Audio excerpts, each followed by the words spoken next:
tous, merci de nous suivre sur le plateau d'Assurance TV. En direct, vous pouvez poser vos questions sur le hashtag Assurance TV sur Twitter.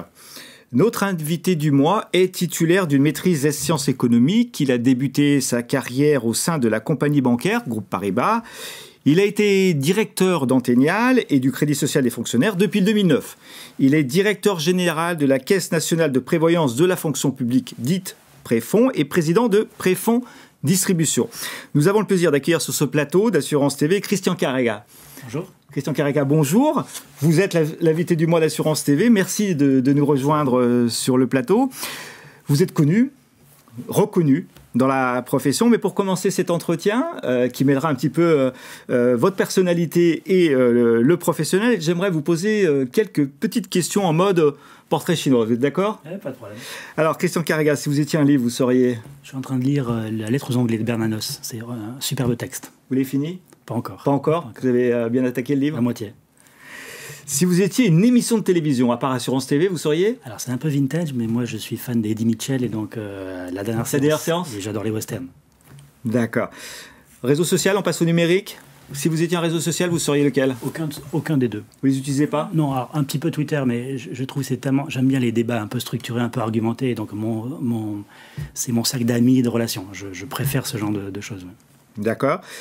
Si vous étiez une technologie ou une innovation, ce serait lesquelles J'ai vu des choses remarquables chez Clinatech à Grenoble. D'accord. Avec la lumière infrarouge sur le cerveau, on arrive à limiter les effets de la maladie de Parkinson, de la maladie d'Alzheimer. C'est une technologie contre le vieillissement et les problèmes de santé liés au vieillissement. On va parler un peu pro, peut-être, je ne sais pas. Si vous étiez une réforme ? La réforme des retraites, évidemment, c'est d'actualité. C'est mon secteur. Et on en parlera tout à l'heure, ensemble. Si vous étiez ou si vous aviez un coup de gueule, ce serait lequel ? La fiscalité. Ça change tout le temps. Vous en avez marre ? Ça change tout le temps, c'est pas adapté. On a une fiscalité qui favorise les placements à court terme, alors que ça devrait être l'inverse. On a une fiscalité qui vient de mettre un coup d'arrêt à l'épargne retraite en 2018, alors qu'on parle de la loi PAC qui doit relancer. C'est juste fait n'importe comment. Et pour terminer, si vous étiez un super Christian Carrega, si vous aviez un super pouvoir, qu'est-ce que vous feriez ? Une réforme des retraites et une réforme de la fiscalité. En même temps ? Oui. Comme dirait... Parfait. Merci. Ça nous a permis un peu de voir vos préoccupations du mouvement. On va voir si effectivement... on va voir si la Préfonds, elle aussi, est en mouvement. Le régime Préfonds retraite est le numéro 1 de la retraite complémentaire pour la fonction publique. La Préfonds est sans doute le plus avantageux système de complément de retraite. La Préfonds reste discrète dans les certaines années, mais là, il semblerait qu'elle sort un tout petit peu de l'ombre, vous allez nous le dire. Comme tout numéro 1, vous êtes dans la transformation. J'aimerais qu'on consacre cette première partie de l'émission, Christian Carrega, au lancement que vous avez effectué il n'y a pas si longtemps ça, il y a quelques mois, je crois, de mémoire, d'un contrat d'assurance vie 100% responsable, 100% digital, qui s'appelle Préfonds Vie Responsable. Est-ce que vous pouvez nous en parler ? Pourquoi ce lancement ? Comment ça s'est passé ? Et est-ce que le démarrage est positif ? Alors, c'était une demande de nos affiliés, de nos clients, que de pouvoir avoir une autre réponse qu'une réponse à long terme telle qu'est Préfonds Retraite. Dans notre ADN, il y a la volonté de développer une épargne responsable, un investissement socialement responsable. C'est la pression importante que mettent les administrateurs de la Préfonds. Et donc, on a imaginé, après un appel d'offres, un contrat d'assurance vie dont l'ensemble des unités de compte sont passées au filtre de nos critères ESG, qui fait que ce contrat est 100% responsable. Il est 100% online, on peut souscrire en ligne, et il offre les frais parmi les plus faibles du marché. 0,60 sur un fonds en euros et sur une unité de compte, et 0,95 si on a une gestion sous mandat. Et je suis plutôt très content du lancement. Ça donne quoi vous avez quelques retours à nous communiquer ou c'est trop tôt ? En volume, c'est trop tôt. La collecte moyenne est à 9 000 €, ce qui est plutôt bon pour ce type de contrat. On a une part des unités de compte, c'est un peu l'intérêt en ce moment qui est important, d'être à 50% d'unités de compte. D'accord. Et on avait la volonté de pousser la gestion sous mandat. On est à 79%, 75% en gestion sous mandat. Donc ça, c'est plutôt des premiers chiffres encourageants. Et puis le sujet majeur, c'est le tunnel de souscription. La capacité qu'on a à transformer les prospects. Et là, on a un taux qui dépasse les 15%, ce qui est plutôt une bonne performance sur ce type de produit qui reste quand même assez compliqué. Donc oui, 100% responsable, vous l'avez expliqué, Christian Carrega, 100% full web, ouais. C'est un pari quand même sur ce type de contrat. Quels sont les principaux éléments de satisfaction sur cette dimension? Vous l'évoquiez tout à l'heure, ce tunnel full web. Il y a la signature électronique, il y a des autres indicateurs qui sont forts, qui peuvent intéresser nos internautes. On commence par identifier le profil de l'investisseur, avec un petit quiz classique, et derrière, l'ergonomie de la souscription est assez fluide. En fait, on a assez peu de gens qui sortent du tunnel. Il y a toujours moyen d'avoir un conseiller au téléphone si jamais on se pose une question. Est-ce que c'est le cas? Non, c'est assez peu le cas. D'accord. C'est assez peu le cas. Les gens font plutôt confiance à la recommandation qu'on fait. L'internaute peut toujours ne pas choisir la recommandation. Elle est plutôt choisie en réalité. Alors, on a fait en 2018 des tests sur notre base client. Là, on redémarre des tests sur notre base de prospects. Préfonds, c'est 400 000 clients et 400 000 prospects, pour faire simple. Et donc 2019, c'est l'année où on va essayer de voir comment on peut transformer nos prospects, ceux qu'on n'a pas transformés en retraite, sur de l'assurance vie. Sur la signature électronique, vous me disiez que vous étiez assez satisfait du taux. On a un peu d'avance parce qu'en fait, déjà sur Préfonds Retraite, depuis 2 ans, on fêtera les 2 ans au mois de mai, on peut souscrire en ligne un produit d'épargne retraite qui est assez compliqué. Vous en prenez pour 20 ans au moins et ça peut durer encore beaucoup plus longtemps, évidemment. Un affilié sur 2 aujourd'hui, un nouveau de l'affilié sur 2, le fait complètement en signature électronique. Il a peut-être eu quelqu'un au téléphone avant, il en a échangé par mail, mais il va jusqu'au bout. Et le tunnel que nous avons conçu grâce à CNP et avec Neteos permet de reconnaître en ligne la carte d'identité. Et donc, sur ces dossiers qui passent en ligne, 1 sur 2 seulement fait l'objet d'un regard humain, on va dire, pour valider la pièce d'identité. Donc un très bon score. Oui, plutôt très content. Par rapport au marché, effectivement. Donc ça prouve qu'effectivement, il y a du mouvement et quand les tunnels sont un peu simplifiés. Oui, quand c'est simple, ça fonctionne. Après, faut le dire. Ça accélère le taux de transformation. Quand on s'appelle préfonds, ça rassure aussi. C'est aussi un élément important de confiance et ça entretient la dynamique de taux de transformation. Autre actualité, d'il y a quelques mois, je crois, vous allez nous dire exactement, Préfonds est entré au capital de Virage Viager. Pourquoi donc ça date de combien de temps déjà? Alors c'est la fin de décembre 2018. C'est ça, quelques semaines. Ça fait 3 mois. 3 mois, oui, 3 mois. D'abord, le concept de Virage Viager est un concept qui nous est apparu comme important, pertinent. C'est une bonne manière de répondre à une problématique qui est celle de nos affiliés allocataires, c'est de pouvoir rester à domicile alors que ça coûte cher et qu'on n'a pas forcément des revenus en rapport avec le patrimoine. Donc l'idée, c'est de monétiser le patrimoine. C'est une réponse, c'est pas la seule, mais c'est une réponse à l'accompagnement en fin de vie, on va dire. Et puis, Virage Viager a un concept innovant. C'est une vente en démembrement de propriété. Donc l'investisseur achète la nue propriété. Le particulier, lui, reste à vie dans le domicile.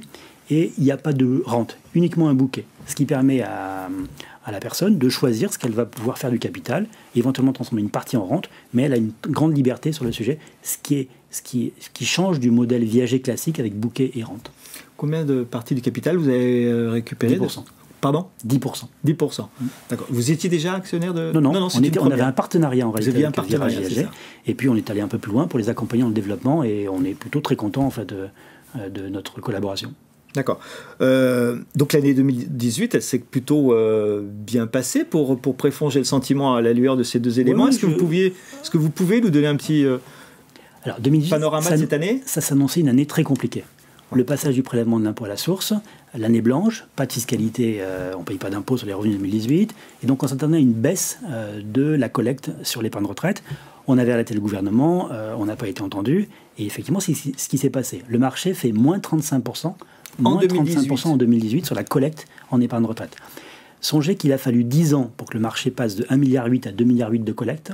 Et en une année, on a perdu l'avantage de cette dizaine d'années. Néanmoins, Préfonds résiste mieux que le marché. On fait que 20% de baisse. Deuxième élément, c'est le nombre de nouveaux clients. Il s'est vendu en France 2 fois moins de contrats PERP en 2018 qu'en 2017. Moins 50%. Nous, on fait plus 13. On a trouvé une nouvelle clientèle sur la partie épargne retraite auprès des agents publics, plutôt dans une logique de prévoyance, plutôt des fonctions de la territoriale qui mettent 40-50 euros par mois en moyenne et qui viennent dans une logique de prévoyance et qui ne viennent pas chercher l'avantage fiscal. Préfonds, en termes de chiffres clés, c'est en moyenne 150 € de cotisation mensuelle. En 2018, on est plutôt sur une collecte plus basse, à 50-60 €, parce que ce n'est pas la même clientèle. Mais plutôt une année 2018 sur laquelle on a bien résisté, on a fait mieux que le marché, on a gagné des parts de marché. Préfonds, c'est 22% du nombre de personnes qui cotisent à l'épargne retraite, tout secteur confondu, pas que des fonctionnaires. 22% le font à la Préfonds.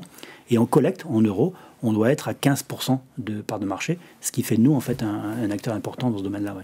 Est-ce que vous avez remarqué que les clients ont un petit peu changé dans leurs besoins ou pas forcément récemment? Non, c'est pas des. Ils viennent pas. Les gens, ils viennent pas nous chercher sur le départ retraite. C'est nous qui les sollicitons sur le sujet. Ce que j'ai observé par contre en 2018, moi, c'est un rajeunissement de la clientèle. D'accord. Cette logique de je mets 40-50 € par mois, encore une fois, pour avoir 100 ou 150 € de retraite complémentaire, pour la clientèle qui est la nôtre, dans la fonction publique, c'est utile. 150 € par mois, c'est extrêmement important pour un budget. On va parler un petit peu de l'actualité générale, hein, de la loi Pacte en particulier et de la réforme des retraites également. La loi Pacte porte une réforme assez ambitieuse. Très ambitieuse, oui. De l'épargne retraite. Hein. Je crois qu'il y a une dernière navette parlementaire qui s'organise. Oui, ça va repartir au Sénat, là. D'accord, ça repart au Sénat. Et ça va repasser ensuite auprès des députés qui auront le dernier mot. La fin de ce feuilleton législative, avec il y a eu plusieurs séries, pourrait intervenir en juin 2019. En l'état actuel du projet de loi, quels sont, selon vous, Christian Carrégha, les impacts ou les effets assez positifs de cette loi Pacte telle qu'elle est connue aujourd'hui? Alors d'abord, elle annonce des ambitions importantes. Passer d'un encours de 200 milliards à 300 milliards en 5 ans, c'est une ambition importante pour l'épargne retraite, et ça va dans le bon sens. La volonté du législateur était de rendre les choses plus simples, plus lisibles, de permettre une transférabilité entre les différents outils ou supports. La nouveauté qui a été votée à l'Assemblée, c'est un amendement du député Barrot, permettra, dans des conditions qu'il faut encore déterminer, mais permettra de transférer une partie de son assurance vie sur de l'épargne retraite. Ça, c'est une bonne chose. Ça va ouvrir le marché, c'est une deuxième bonne chose. Et nous, on est plutôt contents en fait, de pouvoir avoir un marché qui sera beaucoup plus important. Mais évidemment, comme on aura le choix à la sortie rente ou capital, et qu'on sait bien que les Français sont plutôt attachés à du capital, ça va transformer la philosophie de ces produits. Et je pense qu'on n'a pas encore vu complètement les conséquences en fait, de tous ces sujets-là. Et il reste un sujet important. L'article 20 de la loi Pacte ne donne que des généralités finalement. Les ordonnances qui sont en préparation vont rentrer dans le détail, notamment sur la fiscalité, qui est toujours un sujet majeur en épargne retraite. Donc on n'est pas à la fin du feuilleton. On ne sait pas encore comment tout ça va se terminer. Ouais. On ne sait pas encore comment ça va se terminer. Sur la réforme des retraites, non plus, puisque on ne va pas s'attarder sur ce sujet, parce qu'on pourrait y passer des heures. Mais j'aimerais avoir votre avis, Christian Carrégha, quand même sur la méthode de collaboration, si l'on peut dire, ou d'écoute, ou entre les différents acteurs, à savoir les pouvoirs publics et les auditions qu'il a organisées, les professionnels, les partenaires sociaux. Et puis voir si à aujourd'hui la Préfonds a quelques motifs de satisfaction ou pas de cette réforme telle qu'elle se présente aujourd'hui. Moi je trouve que le haut-commissaire fait un travail extrêmement important de pédagogie, d'explication sur le sujet. Ce que j'entends de mes affiliés, c'est que c'est illisible. On a fait un colloque. En plus, il y a des effets d'annonces qui parasitent un petit peu. Oui, alors mais ça c'est un peu chacun y va un peu de son idée, de son avis, pour montrer qu'il réfléchit au sujet. Mais les clients nous disent on comprend rien. 42 régimes, c'est pas simple pour savoir quel sera le montant de sa retraite. On sort d'un colloque qu'on a organisé au Conseil économique et social au mois de novembre. 42 régimes. Des conditions différentes, si je suis une femme dans le public ou dans le privé, c'est juste pas entendable. Moi, je trouve que le commissaire fait un gros travail de pédagogie. C'est plus qu'une réforme, c'est une refondation du pacte social. C'est quelque chose qui est, si ça va au bout, qui est considérable, qui va révolutionner, y compris nos métiers, pour les années à venir. Donc pour Préfonds, c'est vrai que c'est un enjeu important, même si on n'est pas touché par une réforme des systèmes obligatoires, il y a des effets collatéraux, ne serait-ce que sur le fait que Préfonds a été créé parce que pour un fonctionnaire, les primes ne rentrent pas dans le calcul. Demain, on dit qu'avec la réforme des retraites, les primes rentrent dans le calcul. Préfonds devra se reposer des questions sur son positionnement et la manière de communiquer auprès de ses affiliés. Donc, de fait, on va être touché par ça. Donc, sur la méthode, pas grand-chose à dire Non, c'est pas de la négociation, on voit bien. Oui, c'est de la concertation. Voilà, il explique, il présente. Les partenaires sociaux sont très impliqués pour participer aux travaux. C'est vrai d'ailleurs pour toutes les réformes qui ont été évoquées. Ouais. Non Est-ce que ça permettra d'avoir une vraie acceptabilité? Ça, l'histoire le dira. C'est compliqué de dire ça aujourd'hui. Mais en tout cas, je trouve en tant que citoyen, en tout cas, que le travail pédagogique est extrêmement bien fait et important. Cela fait maintenant presque 10 ans, dans quelques semaines, je crois. Vous allez fêter le 9 mai exactement, donc le 9 mai 2019. Vous fêterez vos 10 ans en tant que directeur général de Préfond. Sur ces 10 années, rapidement, puisqu'on n'a pas beaucoup de temps, quelle est votre perception, votre sentiment? On ne va pas faire un bilan, parce que ce n'est pas l'heure du bilan. Non, mais en tout cas, sur ces 10 années écoulées, qu'est-ce que vous pourriez nous faire passer, nous faire partager comme messages principaux? Je suis très fier de ce qu'on a fait avec toute l'équipe qu'on a constituée. On a aujourd'hui une image Préfond qui a gagné en dynamisme, qui a gagné en professionnalisme. La discussion que nous avons avec nos assureurs, CNP, AXA, Groupama et Allianz, montre qu'en fait, on a gagné en professionnalisme. On a créé une structure de courtage, Préfond Distribution, vous l'avez dit au début de ma présentation. On a une gamme qui s'est élargie avec l'assurance vie et sur de l'investissement socialement responsable. Je pense que Préfond a gagné en notoriété, en confiance. On nous reprochait par le passé d'être un peu pas très transparent, un peu opaque, on ne savait pas bien comment ça marchait. On est aujourd'hui présent dans les médias, on a fait beaucoup d'efforts de communication sur Internet, sur les réseaux sociaux aussi. Je pense que les choses ont gagné en transparence et on a entretenu la confiance. Donc Préfond est en mouvement, c'est ça? Oui. Le mouvement va continuer, va s'accélérer pour les années à venir. Quel est votre... sans en dessiner... Non, mais nécessairement, notre plan stratégique consiste à dire on est une marque à distance. Donc j'ai besoin de trouver des réseaux partenaires de distribution. On en a quelques-uns avec Tego, avec des mutuelles. On a besoin d'élargir notre gamme. Je vous l'ai dit, on l'a fait avec l'assurance vie. On a un produit de dépendance. On a d'autres idées en termes de produits, de nouvelles offres de services. On a pris une participation au capital de Virage Viager. L'idée, c'est de s'appuyer sur notre histoire, ce capital confiance, pour continuer à répondre aux attentes de nos affiliés. 400 000 affiliés, ça nous oblige à avoir... ça nous donne de la confiance, mais ça nous donne aussi des devoirs vis-à-vis de nos affiliés. Et puis la réforme des retraites et la loi Pacte vont changer le modèle de manière indéniable. Donc ça, vous ne pouvez pas forcément anticiper, puisqu'on ne connaît pas totalement la nature encore aujourd'hui. On commence à y réfléchir, évidemment, à essayer d'imaginer des scénarios, mais c'est sûr que ça va révolutionner notre modèle. Donc, qu'est-ce qu'il faut faire? Il faut se tenir prêt, il faut déjà... faut être à l'écoute. Il faut être à l'écoute de l'évolution des textes. On a un baromètre qui tourne, qui nous permet de remonter les attentes. Tous les ans tous les 3-4 mois, on a un baromètre qui sort. On s'appuie sur un réseau de bénévoles dans les administrations qui parlent de Préfond, des correspondants, ils sont 12 000, et ils nous font remonter des choses. On fait des rencontres en province avec nos affiliés, qui permettent là aussi d'être à l'écoute et de tester en fait les propositions de solutions qu'on peut apporter. Vous évoquez le fait que ces réformes vont probablement révolutionner l'épargne retraite. Est-ce qu'il va y avoir une révolution chez Préfond aussi au sens mouvement, transformation ou une forme de nouvelle modernité peut-être, je ne sais pas? Alors, c'est compliqué de dire ce que ce sera dans 10 ans. Mais il y a 10 ans, quand je suis arrivé, Préfond était un peu en perte de confiance parce que la fiscalité était plus aussi favorable que ce qu'elle était. On a montré qu'on pouvait trouver de la croissance. Demain, encore une fois, ces deux réformes-là qui vont changer un peu notre modèle économique. Préfond a toujours su s'adapter. Donc, moi, je suis très confiant sur notre capacité à trouver les bonnes réponses et à continuer à progresser. Dans un marché qui fait moins 50% sur les pertes, on fait plus 13%. Voilà, cette marque est fabuleuse. Ce capital confiance est très important. Il faut qu'on continue à capitaliser là-dessus. Vous avez décidé en début d'année de sponsoriser l'équipe de France de handball. Pour quelles raisons, spontanément comme ça? Pour les raisons que j'évoquais, on voulait redynamiser un peu Préfond, rajeunir l'image. En 2018, 45% de nos nouveaux affiliés ont moins de 40 ans. C'était 36% en 2017. Et il nous a semblé que le sponsoring sportif avait du sens. Le handball et les deux équipes que nous sponsorisons, donc les garçons et les filles, gagnent. C'est un sport collectif, c'est un sport sur lequel il n'y a pas trop d'argent. Les Français sont des champions, habituellement. 6 fois champions du monde pour l'équipe de France masculine, 2 fois pour les filles. C'est un palmarès exceptionnel. Il n'y a pas trop d'argent dans le handball. C'est très proche de la fonction publique. On a tous fait du handball quand on était gamin au collège.